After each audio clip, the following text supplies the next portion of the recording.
بد کردار عورت اور مرد کی سب سے بڑی نشانی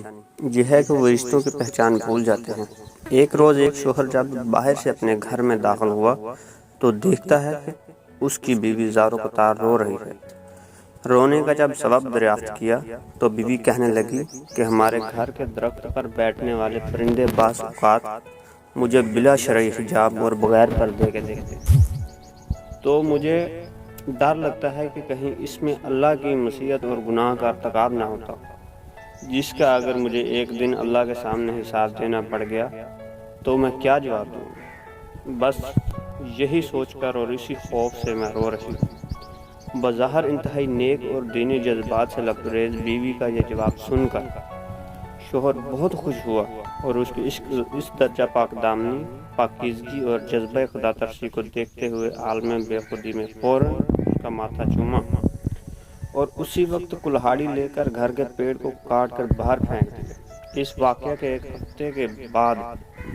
ایک روز وہ شوہر اپنے کام سے جلدی فارغ ہو کر اپنے نارمل وقت سے کچھ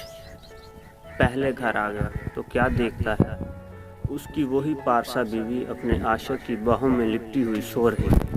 یہ ناقابل یقین دل خراش منظر دیکھ کر اس نے مزید کچھ نہیں کیا، بس اپنے گھر سے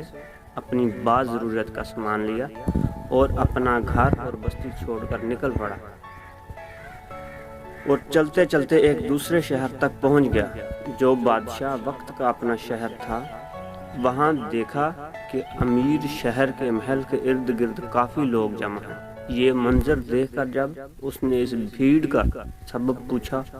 تو لوگوں نے بتایا کہ بادشاہ سلامت کی تجوری چوری ہو گئی۔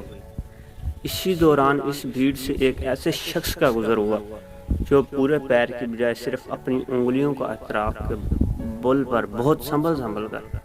اور بچا کر انتہائی احتیاط سے چل رہا تھا۔ اس آدمی نے جب اس شخص کے بارے میں پوچھا کہ یہ صاحب کون ہیں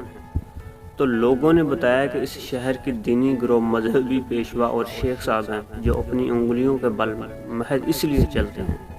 تاکہ ان کے پاؤں کے نیچے کوئی چیونٹی آ کر کہیں دب نہ جائے اور اس کی موت ہو جائے اور اس طرح وہ ناحق قتل نفس کے عظیم گناہ کے مرتکب نہ ٹھہرے جائے۔ شیخ صاحب کے متعلق لوگوں کا یہ جواب سن کر اس آدمی نے فوراً اور بارجستہ کہا، اللہ کی قسم مجھے بادشاہ کے خزانے اور تجوری کے چور کا پتہ تمہیں مل گیا، مجھے اسی وقت بادشاہ کے پاس لے چلو۔ بادشاہ کے پہنچ کر ابتدائی حال چال کے بعد اس آدمی نے عرض کی، بادشاہ سلامت، آپ کی تجوری کا چور کوئی اور نہیں بلکہ آپ کے اس شہر کے دینی گروہ اور مذہبی پیشوا شیخ صاحب۔ یہ سن کر بادشاہ کو سخت حیرت و تعجب ہوا، جس پر وہ آدمی مزید یقین دہانی کرتے ہوئے کہنے لگا، اگر مجھے اس الزام میں جھوٹا پایا جائے تو میرا خون معاف، اور اگر اس الزام کے بدلے میری گردن بھی اڑا دی جائے تو بھی میں اس کے لیے مکمل تیار ہوں۔ آخر کار بادشاہ نے اس کا اتنا پختہ جواب سن کر شیخ صاحب کو فوراً دربار میں حاضر کرنے کا حکم دیا۔ انہیں دربار میں لایا گیا۔ پوچھ تاچھ اور تحقیق کے بعد آخر کار شیخ صاحب نے اپنا جرم قبول اور تجوری چوری کا اعتراف کر ہی لیا۔ شیخ کے اقرار جرم کے بعد بادشاہ اس شخص کے سے کہنے لگا، تم یہ بتاؤ کہ آخر تم کو کیسے پتہ چلا کہ چور یہی شیخ صاحب ہے، جبکہ وہ اپنی ظاہری شکل و صورت اور واضح قطع سے انتہائی نیک، صالح اور پارسا دکھتے ہیں۔ بادشاہ کے اس سوال کا جو قیمتی جواب اس آدمی نے اپنے سابقہ تجربات کی روشنی میں دیا، وہ جواب یہ تھا کہ جب بھی اظہار پارسائی میں مبالغہ آرائی ہو رہی ہو اور جہاں بھی نیکی اور فضائل کے بیان میں حد سے زیادہ دکھاوا نظر آئے تو آپ فوراً سمجھ لیں کہ وہاں ضرور کسی بڑے جرم اور گناہ کو چھپانے کی کوشش ہو رہی ہے۔ سچ ہے کہ صرف لباس پارسائی سے شرافت آ نہیں سکتی، شرافت نفس میں ہوگی